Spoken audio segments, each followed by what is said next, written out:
When she's outside, Rainey's constantly surrounded by timefall. But within a 1.5-meter radius of her body, a different kind of precipitation is observed. We call it core fall.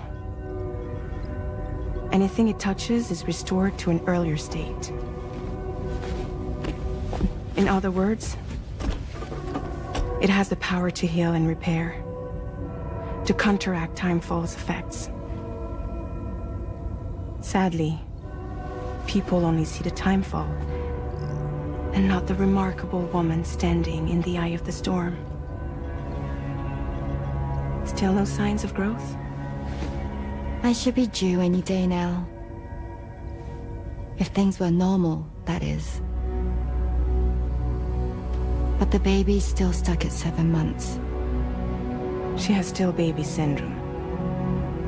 Have you ever heard of it? I met a few preppers in Mexico that had something like that. They're not isolated cases. It seems to be happening everywhere. Though who knows if it's a syndrome or a symptom of something else. Simply put, the fetus stops growing at about 7 months. To be clear, it doesn't die, but it no longer moves, as if it's frozen in time. Several treatments, including C-sections, have been attempted. Unfortunately, removal from the womb invariably results in death. And while not all pregnancies are affected, it's yet another contributing factor to the already low birth rate. The Genetic Diversity Conservation Initiative just isn't enough to compensate. You got any idea what's causing it? There's speculation that it's due to an imbalance in the beach itself. I'm sure it's been explained to you before that countless individual beaches exist, a multiverse of beaches, so to speak, and that they are all governed by an upper beach on a higher plane. Expansion of the chiral network to cover the whole UCA may have inadvertently disrupted the link to that beach. Or so they think. BB units were also 7-month-old fetuses. So it's not hard to believe that the beach might very well influence the unborn. While I can offer you no concrete answer, I can state that the plan to extend the chiral network into the Australian continent, to take it worldwide, is also intended to help restore balance to the aforementioned upper beach. And in doing so, it is possible that we may resolve the issue of still baby syndrome.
Access the delivery terminal at Westport Knot to pick up this main order.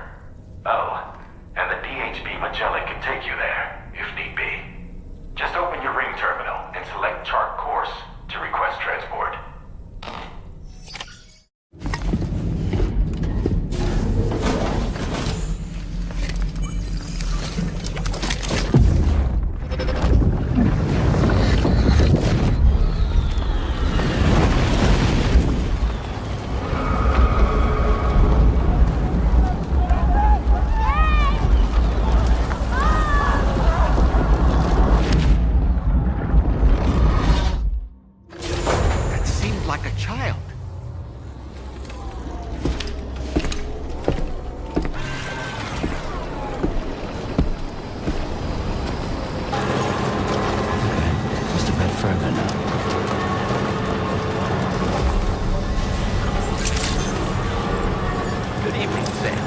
Drawbridge credentials verified. Welcome, Sam. Security measures lifted. Weapons detected.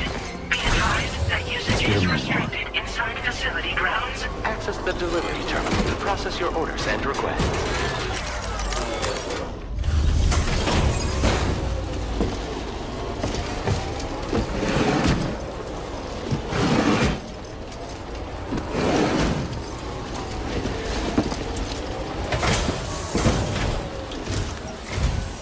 Wait, are you Sam? Then does that mean you carried this hefty delivery all the way from West Fort Knott? Way to make an entrance. We welcome you with open arms. Now let's get this cargo of yours processed. All right. Can you connect your Cupid to our facility?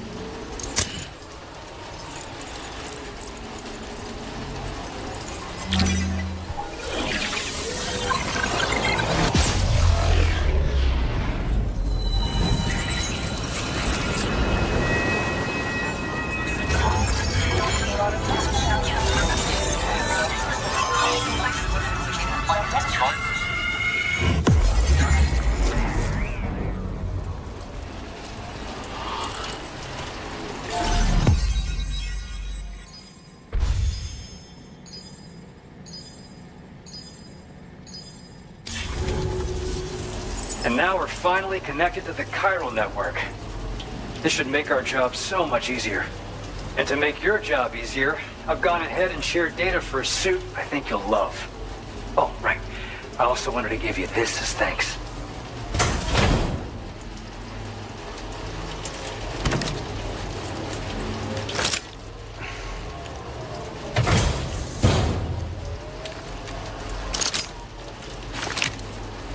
Introducing the Blood Boomerang. Throw it properly and it'll come right back to your hand. It's a reusable weapon in that regard. Folds up nicely too, so it's quite easy to carry. You'll find it's especially effective against BTs, so give it a try against the next one you meet. With the aid of your network, we should also be able to develop stronger measures to defend against belligerents, which we need since the brigands out west have rapidly improved their arsenal in recent days. Honestly, you couldn't have gotten here at a better time. Thanks be to you, we'll finally be able to focus on our research. As the chiral network has expanded, we're seeing more and more anomalies outside of the bounds of its coverage. This has led the brigands to conclude that the network itself is responsible for the worsening state of the world, which is why they're opposed to its expansion. But it's not like we can sit back and do nothing. If we don't try to improve things, humanity's doomed to go extinct. After I moved to Australia, the locals learned me all the ins and outs of the boomerang. I then designed a new type that's effective against BTs as well. You infuse it with Doom's blood before throwing it. The bigger the charge, the greater the potency. Naturally, most people would have to rely on blood bags sourced from donors, but since you have Doom's, you can also use your own blood on the spot. Unlike traditional firearms, it hardly makes noise. If your enemies don't actually see you throw it, they'll have a hard time finding you. That said, don't expect it to do too much damage to humans. Not unless you manage to hit them in just the right spot, at least. One day they started sporting a whole lot more weaponry, including grenade launchers with custom tranquilizing gas rounds. Thing is, the brigands don't have a chiral printer at their base, as far as we know. So, where'd they get all the new hardware all of a sudden? Kind of worrying, don't you think?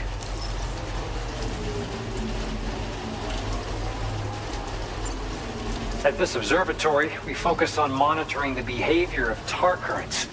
There's a patch of BT territory due north of here, and just beyond it is land that's currently being subsumed by tar.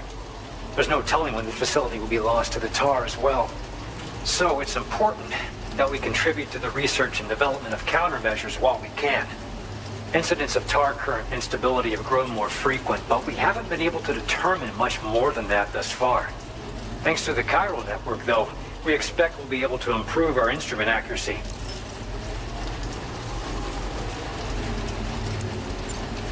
We appreciate the help. Best of luck to you, Sam. The tar currents are acting up again. Guess it's back to work for me. Let's both keep on keeping on. That was excellent work, Sam. Thanks to you, the better part of the Western continent has access to our services. Now it's time for you to head north and continue to expand network coverage. It is imperative that you connect all of Australia, stabilizing the environment and eliminating the remaining anomalies. There will be challenges, of course, but I know you have what it takes to overcome them. I expect more great things from you, in short. Sam, this is Tarman. We believe that we finally determined the location of whatever's thrown the tar currents into chaos. The chiralium levels there are pretty high though, and BTs are almost certain to be present as well. I hate to ask, but would you mind taking a look for us? It's close to your current position. I've sent you the coordinates. We're counting on you, Sam.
dead are close.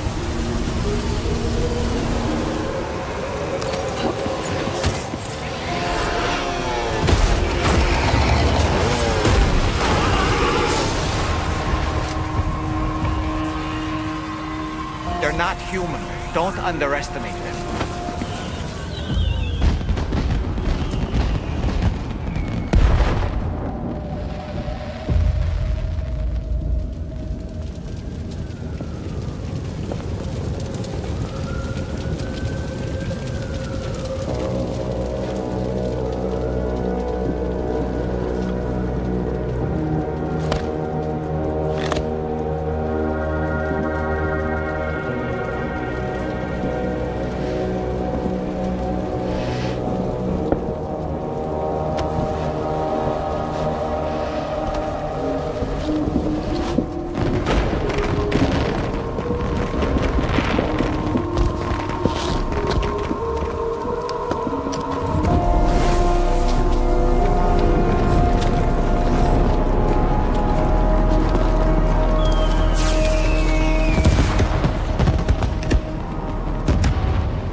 Wait, are they trying to lay a trap for us?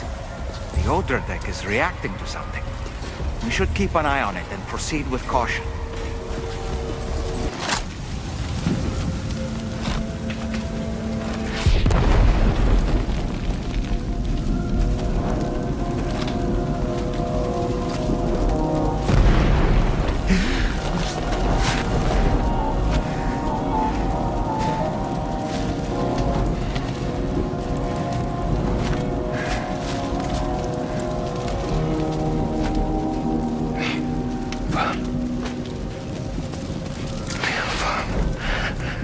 Say Nirvana? Is he implying this is some sort of realm for the enlightened?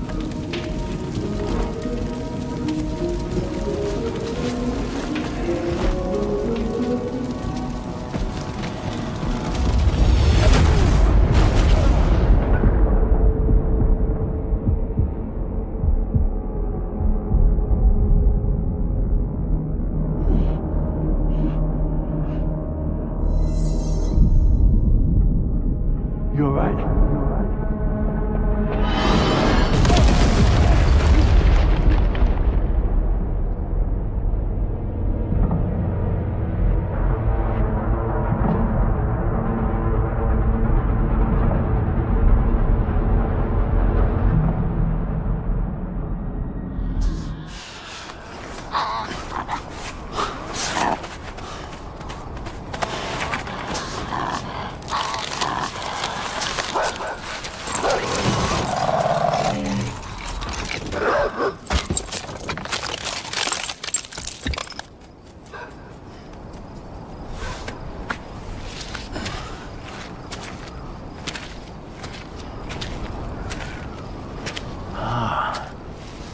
It's her, isn't it? The girl from before? I have no idea what just happened, but we should probably take her back to the DHV Magellan, huh?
few things about our mystery girl. When you feel up to it, come to the room next door. Don't push yourself. Take your time.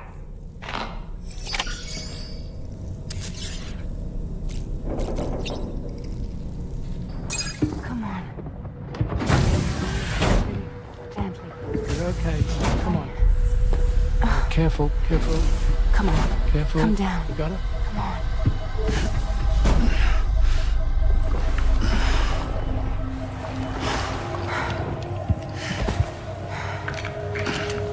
Thanks. This is what happens when she has nightmares, it seems. There are those who connect with the beach during REM sleep, allowing a tremendous amount of chiralium to flow into their bodies.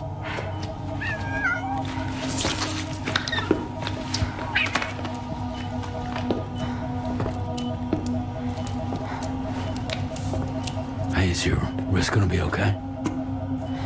Yeah. We ran some blood and DNA tests on her. And checked her for signs of injury. As far as we can tell from a medical perspective, her health is in perfect condition.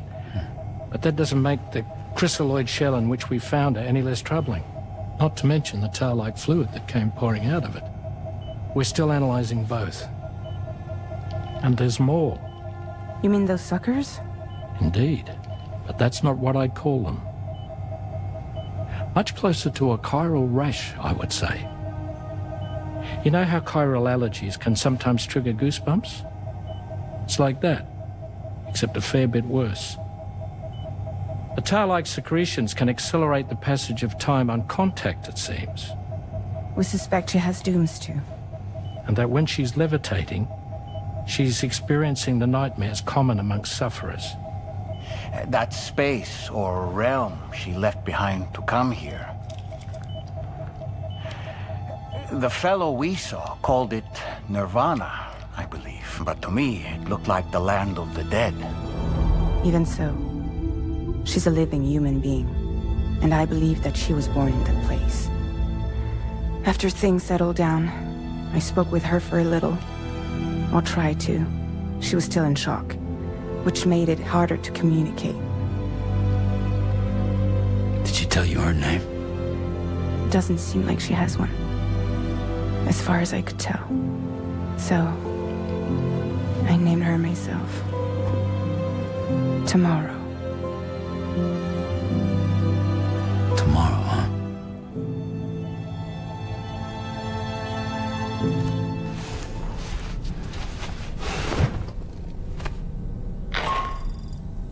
Sam, it's Charlie.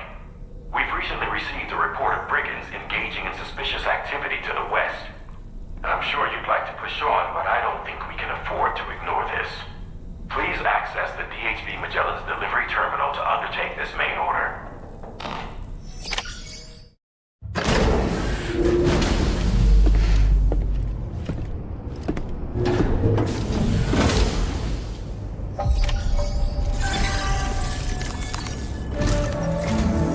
Sam, we've received an urgent request from the Northern Environmental Observatory. Brigands to the west of the facility have got their hands on a large stockpile of weapons and have taken it back to their base. This happened shortly after the recent tarfall abated. The surrounding area was littered with a massive quantity of cargo that had been washed up by the tar. The brigands wasted no time gathering up everything they could and hauling it back to their encampment. This included weapons and gear unlike any we've seen before. And now we've begun observing new brigand units in the field. These ones are wearing red, reinforced armor, accented with luminescent light strips. As their unique appearance suggests, they're more resistant to damage. Melee and electrical attacks are especially ineffective against them.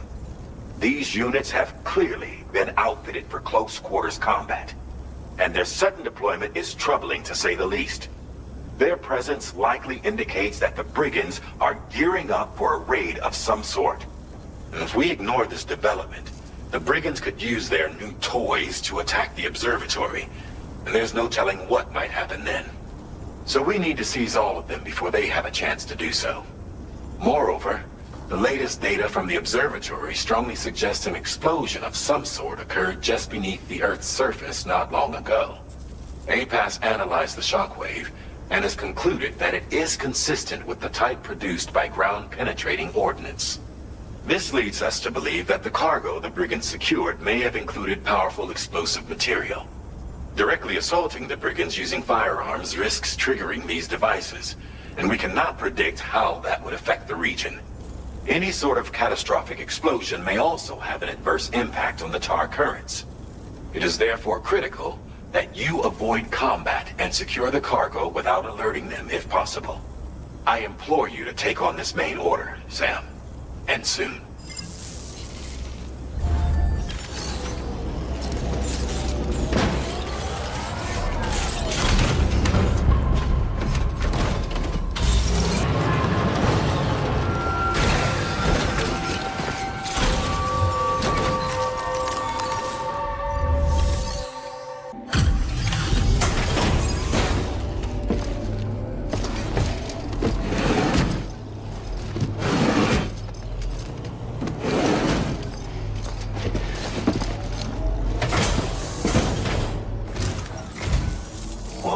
Did you really go out and steal all that stuff from the brigands?